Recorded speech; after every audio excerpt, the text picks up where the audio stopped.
myself from Ms. Penelope Jean, publicist of the stars. How are you, Penelope? Good morning. How do you feel about that? I think it should be open to men as well. There you go. They're replacing the man. The man is supposed to unzip the dress. And have you ever tried to get out of Spanx without help?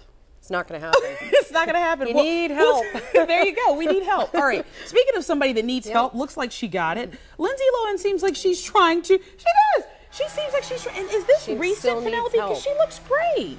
She looks great, but I think that she's still in the middle of a recovery. Okay. She's had some bad signs. I think she's placing blame and not really taking responsibility for her actions. Never a good thing. She just missed the flight in Hawaii the other day. She was supposed to appear on Ellen yesterday for a pre-tape show that would air tomorrow. And see, we're not happy about this because we have Ellen here on ABC, and I was really excited to see this interview. Lindsay, right? She's not in that show tomorrow. Nope, she spent a week in Hawaii. She missed her flight. You know, I actually heard that she lost her purse. Someone stole her purse and returned it later. Yeah, exactly.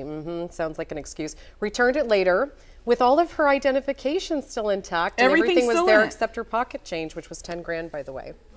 So, yeah. Sean Bruce said, whoa. I hear you. So. Well, so basically, she's not going to be on the show. But what she was supposed to talk about is being nude. The Playboy issue. In Playboy. Right, which was, the cover was leaked ahead of time. And She's 25 years old, Penelope, though. Yeah, I think it was a bad choice to do Playboy. Yeah. I think Playboy can do a classy job, nothing against the publication, but I think for Lindsay it was a bad move. So I'm not really sure she's on the right track yet. She's getting some bad advice or not taking the good advice. I'm not sure. That's for sure. That's for sure. All right, well, we'll move on. I'm sure that we'll see more from Lilo. Titanic 3D. Super excited, this movie. Right. I mean, this is actually one of the epics of our time. There's not many that can make a list like that, epics of our time. And now to see it in 3D, I'm definitely going to go back to the theater to see this. Yeah? Yeah, I mean, the first time around, it grossed 1.8 billion worldwide. It literally, and I'm not a love story type of person, but it was one of the one of the best movies I've ever seen in my life. I loved it. I cannot wait to see it again. But I mean, I was a little crazy about it too. I had posters in my house, Titanic posters. So yeah, I was Penelope, I'm giving you the crazy eye. Yeah, I know.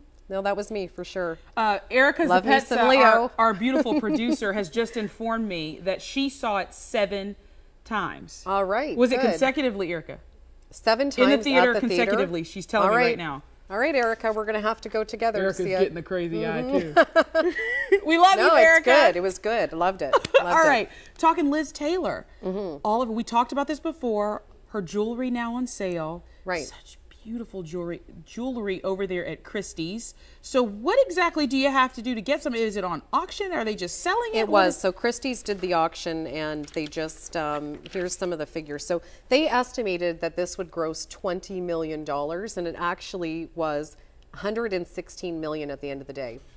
Can you believe that? What is the money going to? Because we talked about this before. We did talk about that. Okay, so part of the proceeds are going to the Elizabeth Taylor AIDS Foundation. Well, that's wonderful. It is. It's great. I wonder where the other part of the proceeds are going to. She didn't have children, so who's inheriting the goods? And they also said that on for auction was I can't remember what it was, but it was an item that Michael Jackson had purchased for her. Okay, so it is. We have that here in our notes.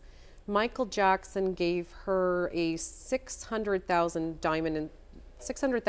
diamond and sapphire ring. And they were such great friends. So I just wonder where the rest of that money is going to go to. But I'm sure that when you find out, you'll let us know. Because I'm not. I mean, they do what they want with the money, but it's great that it's going to a nonprofit Whoever's inherited organization. her estate would get the rest. So I guess we kind of talked about this. It's like if you have a family member who passes away, you're not necessarily going to keep their house. Well, you're going to sell the house, divide it up.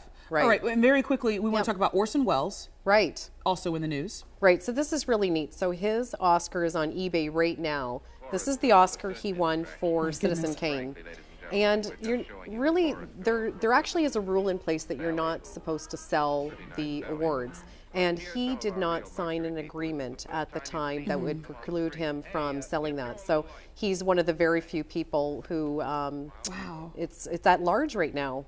I mean, I don't think they should be able to buy and sell these things. I don't think, if you didn't even win it, what is the purpose in having it in your home? I guess to say that it belonged to someone else. Exactly, it's a part of history. So interesting, but it's on eBay right now and that closes December 20th. All right, well, I'll be sure to get you that for Christmas, All Penelope. right, perfect. You're welcome. Thank you so much for being with us, Penelope. We appreciate it. See you again tomorrow. See you tomorrow. All right, when we come back, we're talking to Rhett Women's Center. Stay with us. You don't want to miss it.